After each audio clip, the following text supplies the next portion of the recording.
to, I guess it was Rhode Island, and were transferred to a large troop carrier, which I was told was the Queen Elizabeth.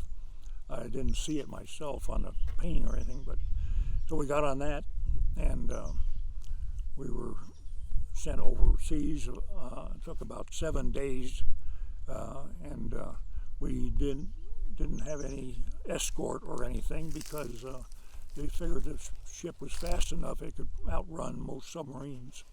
So we went by ourselves, and the only thing I remember about that is I was down in the hold, basically, where they had a mess area, and we were fed standing up. We had to stand up to a bench like this, and on it you have a tray with our food on it. And I took one bite, and I figured I was seasick, so I had to get out of there.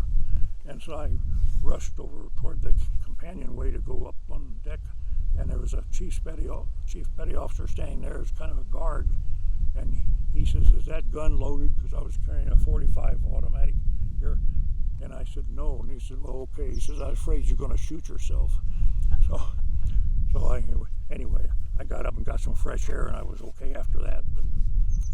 So anyway, we eventually ended up in Liverpool, England, and caught a train there and went across England to Framlingham on the East Anglia, which is on the eastern coast of England, and we're assigned to the 390th Bomb Group and the 570th Squadron.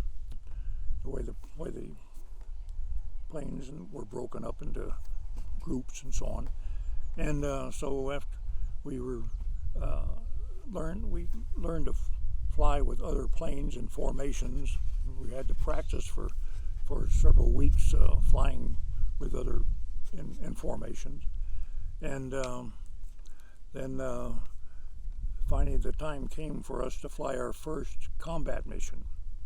And so this was January 14th, 1945, and we sent to briefing, and so we straggled into this briefing area here, and there was a large curtain drawn across the back of the room, and the briefing officer told us that this was our target for today, and he drew back the curtain, and it went quite a ways across the channel and into Germany, and I noticed all the guys around me, the experienced flyers, all started groaning, and it made me nervous. I didn't know why they were groaning, but apparently it's being that far into Germany was more risk and so on.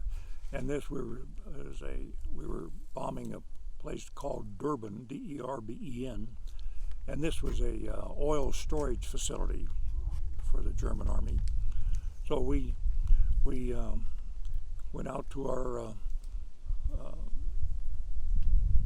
place where you put on your clothing, your flight gear, and all that. And so I put on my over my heavy underwear. I put on my flying suit.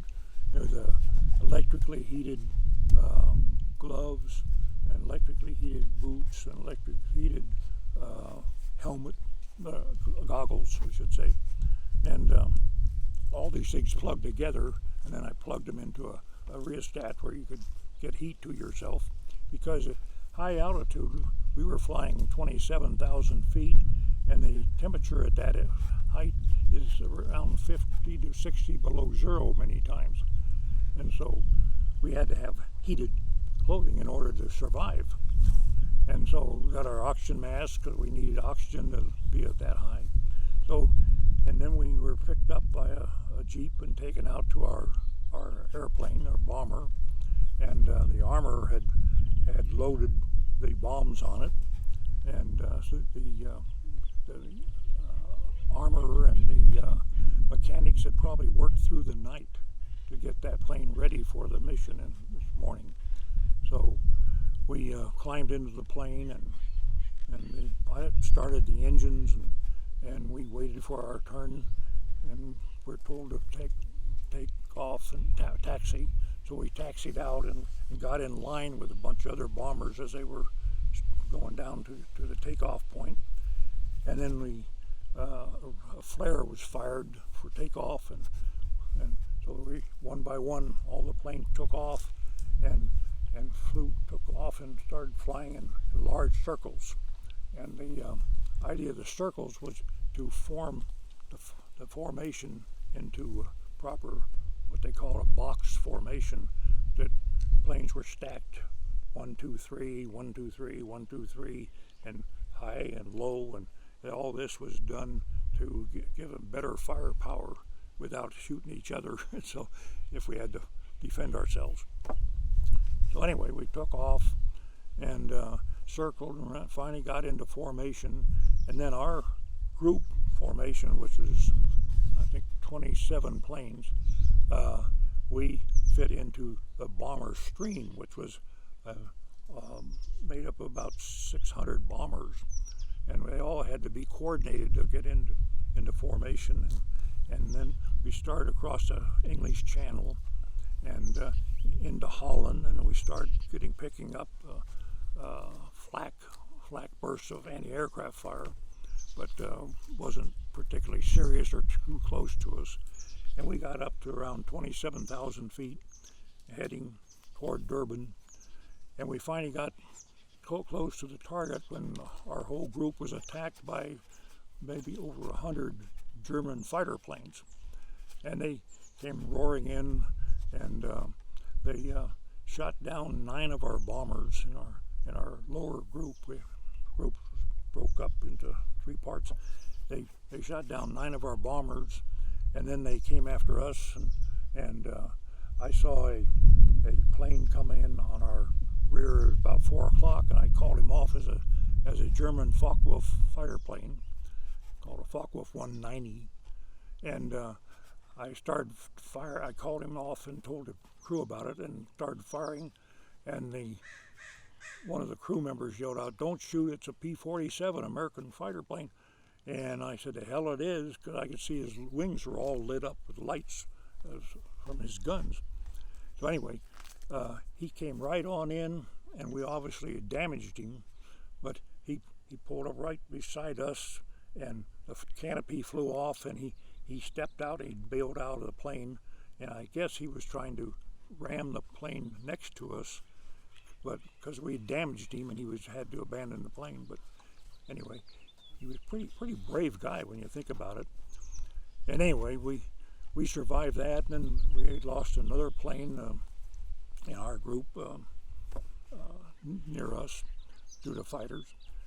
And then we went on to bomb the target, and we did that and turned around and flew back, and it was about somewhere around like 7.5 or 8 hours on the total trip. And we landed.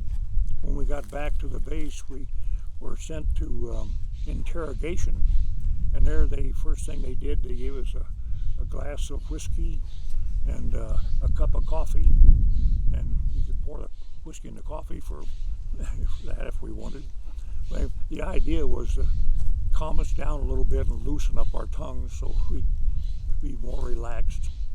And then we had to provide the interrogation officers the number of enemy we saw, and any losses we saw, any of the bombers went down, and described to the best of our knowledge how the fight went.